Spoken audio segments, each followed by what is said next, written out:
Life as We Know It with Tom Walton.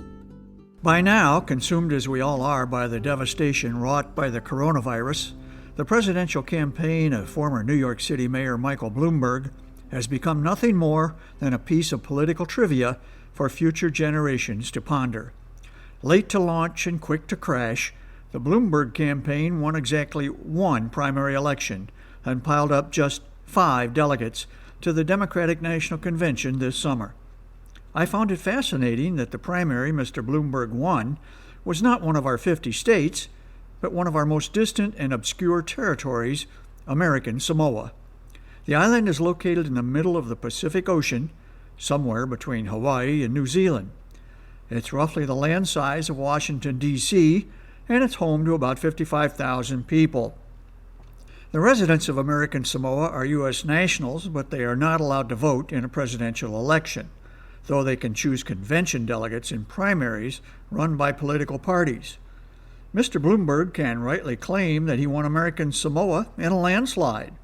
Of course, a bit of perspective is in order here. Of those 55,000 American Samoans, only 351 voted in the Democratic primary.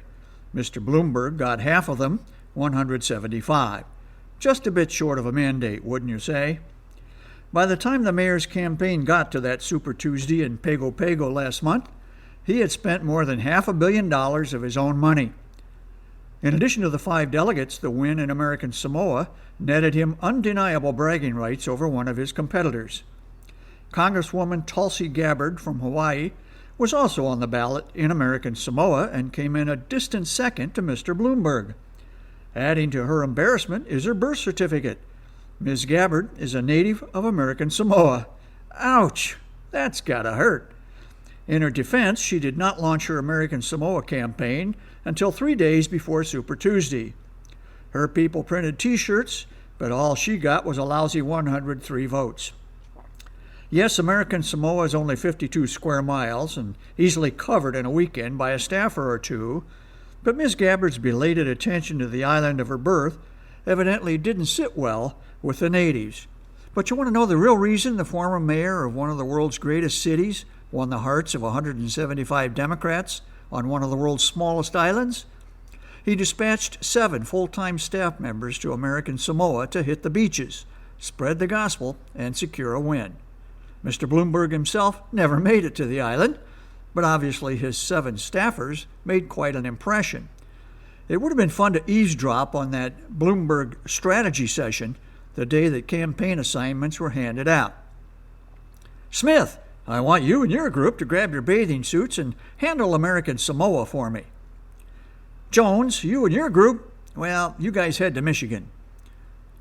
Here's one last fun fact about Mayor Bloomberg's expensive victory in American Samoa. If he had taken everything he spent on his presidential campaign and instead handed it over to the 175 Samoans who voted for him, each one of them would have become an instant millionaire with plenty to spare. Or he could have built a really nice hospital somewhere for coronavirus victims. Life as We Know It is written and hosted by Tom Walton and is a production of WGTE Public Media. Life as We Know It with Tom Walton can be heard on WGTE FM 91 every Monday afternoon during All Things Considered at 5:44 p.m. Or hear past episodes at WGTE.org/life.